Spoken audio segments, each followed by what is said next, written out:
In Psalm 19 vers 8 beskryf Dawid die wet van die Here as volmaak. In vers 9 sê hy, die bevele van die Here is reg. Ook in Psalm 119 word die wonder en die volmaaktheid en die goedheid van die wet van die Here oor en oor deur hom geloof en besing. Boonbehalwe die hemele wat die eer van God vertel, die uitspansel wat die werk van sy hande verkondig, en die dae en nagte wat 'n boodskap aangaande God en kennis aangaande God dra, is daar 'n volmaakte wet wat vertel van sy geregtigheid, integriteit, wysheid en wat dit alles vir die mens kan doen en beteken. Die wet kan onder andere jou siel verkoop, wysheid aan 'n eenvoudige hart gee, die hart van die mens verbly, die oë van die mens verlig, 'n jongeling help om sy pad suiwer te hou. Dit kan 'n lamp vir jou voet en 'n lig vir jou pad wees, ensovoorts, ensovoorts, ensovoorts. 'n wonderlike, Godgegewe, volmaakte wet. Die het God aan Moses gegee, aan Israel gegee. Die volmaakte wet is waaraan hulle voortdurend blootgestel is. Dis aan hulle voorgelees, aan hulle verkondig en hulle het hulle kinders daarvan geleer en daarin opgevoed. Tot in die fynste besonderhede. Hulle moes dit uit hulle kop uitleer, kan opsê, selfs hulle klere dra, hulle versierings, hulle kalender, hulle deurposte, het almal hulle voortdurend aan die volmaakte wet van God herinner. Hulle feeste, vakansiedae, geboortes, sterftes, huwelike, was gerig rondom die volmaakte wet. In moderne idioom kan jy sê, hulle is gegooi met die volmaakte wet van die wieg tot by die graf. En tog is die volmaakte wet magteloos, kragteloos. Daar is by al die volmaaktheid van die wet iets wat die wet onmoontlik vind om te doen, iets wat die wet in al sy volmaaktheid en glorie onmoontlik vind om te doen. Luister net hierna. 'n volmaakte wet, kragteloos gestel en nie in staat om die doel daarvan in die praktyk te bereik nie. Romeine 8 vers 3. Maar terwille van al die Paulus-haters, gaan ons nie so seer nou kyk na wat Paulus daaroor sê nie, maar na die magtelose gespartel van die wet self, in die mense, wat hulle ganse lewe lank op elke vlak daarmee gekonfronteer is, daarvan geleer is, daarna gestreef het om hierdie wet en sy volmaaktheid te volg en te onderhou. En ek wil eers sê, die offers verklaar die onmag van die wet. 'n integrale deel van die volmaakte wet self is die offers wat gedurig gebring moes word. Die sondoffer, die skuldoffer, die verskeie reinigingsoffers, die klomp verskillende strawwe wat ingesluit is in die wet vir al die misdade en oortredings van die wet. Dit op sigself vertel die storie van die onmag, die hulpeloosheid van die wet, om mense te kry om dit volmaak te onderhou en daarvolgens te lewe. As die wet mense kon weerhou van sonde en vloek, en die vloek van die wet, sou daar geen sonde, skuld, reinigingsoffers nodig wees om te bring nie. Tweedens, die geskiedenis van die konings verklaar die onmag van die wet. Dit was vir die wet waarmee hulle gekonfronteer is van kindsbeen af onmoontlik om die konings van Israel so ver te kry om in geregtigheid die volk te lei en in die weë en onderhouding van God se volmaakte wet in te leef. Hulle was keer op keer leiers in afgodediens, in dwaling, waar die volk gelei het in sondige praktyke, in afgodediens en allerlei onreinhede. Van kindsbeen af, spesiaal onderrig as koning, maar was sekere wette wat uiters belangrik vir hulle was, en tog faal hulle. Wet kon hulle nie help nie.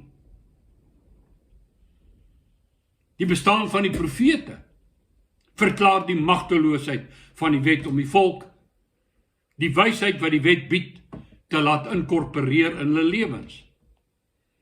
Nee, hulle en hulle leiers het voortdurend gedwaal na sonde en heidense en afgodspraktyke. Die profete was daar om hulle te probeer terugbring na God, en hulle is vervolg, verwerp en doodgemaak as gevolg van resultaat. Israel skryf Romeine van 'n ongehoorsame, teesprekende volk, na wie God elke dag sy arms uitsteek, maar as hardkoppig en loop die verkeerde pad, ten spyte van die volmaakte wet. Dawid se psalms maak dieselfde verklaring. Die wet, hoe mooi, hoe wonderlik, hoe reg, hoe goed. En ek stem saam, die wet is magnifiek, logies, direkte ding. Maar Dawid se psalm sê, die wet is magteloos. Watter psalm sê jy? Kom ek sê vir jou. Dieselfde psalms waarin Dawid die volmaaktheid van die wet beskryf. Daar beskryf hy ook die onmag van die wet. Vertel hy dat daar dinge is wat vir die wet onmoontlik is. Dawid bid in Psalm 19, vers 14. Nadat hy verklaar het hoe die natuur van God spreek, hoe die een dag en die ander dag 'n boodskap uitstort vir ons. Hoe daar 'n volmaakte wet is wat ons kan wysmaak. Dan bid hy dat God hom asseblief moet help teen die sonde en die oorheersing van die sonde in sy lewe. Hy vra hulp met die goed wat verkeerd is wat hy in sy hart bedink. Die goed wat hy praat, laat die woorde van my mond en die oordenking van my hart welbehaaglik wees voor U, o Here. Hoekom vra hy dit as die wet dit kon doen? Hy impliseer dat die wet hom nie kan help met die verkeerde in sy hart nie. En dat hy God se persoonlike hulp nodig het, is duidelik in wat hy vra. Die wet kan dus vir Dawid leer wat is reg en wat is verkeerd. Maar dit kan hom nie die regte goed laat doen nie, Dit is ook nie by magte om hom van die verkeerde goed te weerhou nie. Psalm 119, in vers 5 sê Dawid sigtend, dat sy weë, sy lewenswyse, sy gedrag, sy morele standaarde nie vas en stabiel is nie. In vers 10 vra hy hulp om die gebooie te onderhou. Met ander woorde, ek is nie in staat nie. In vers 17 vra hy persoonlike hulp. In vers 29 erken hy dat die weg van leuns by hom teenwoordig is. Dink maar aan die baie bekende sonde met Batseba. Die vermoor van haar man op 'n slinkse wyse. Die man wat die wet so goed geken het. Die man wat so goed geweet het. As jy Psalm 119 mooi lees, jy agterkom, dat terwyl Dawid die volmaaktheid van die wet besing, ja selfs sy liefde vir die wet van die Here verklaar, is hy tog voortdurend besig om te bid en te vra en te smeek, dat God hom tog moet help om die wet te onderhou en daarvolgens te lewe, want hy kry dit nie reg op sy eie nie. En hy eindig Psalm 119 met die woorde, laat my siel lewe, dat ek u kan loof. Met ander woorde, die wet het nie sy siel lewend gemaak nie. Laat u gerigte my help. Ek het gedwaal soos 'n verlore skaap. Soek uitneg. Wie is die goeie herder wat die verlore skaap Dawid kom soek asseblief, Here? Want die gebooie vergeet ek nie, maar ek steeds verlore. Ten spyte van die volmaakte wet, verklaar Dawid homself in lyn met Jesaja 53 vers 6. Ons het almal gedwaal soos skape. Dawid se woorde weergalm tot in Romeine 7. Vers 1 tot vers 8, vers 4. In die bewoorde van 'n besnyde fariseer en wetsgeleerde en ywerhaar wat die kerk vervolg het, Paulus. En ek lig net vers 22 in Romeine 7 en 23 uit. Paulus sê, want ek verlustig my die wet van God na die innerlike mens, maar ek sien 'n ander wet in my lede, wat 'n stryd voer teen die wet van my gemoed en my gevange neem onder die wet van die sonde wat in my lede is. Mense, hier is die probleem. Die wet wat in my lede is, wat my gevange neem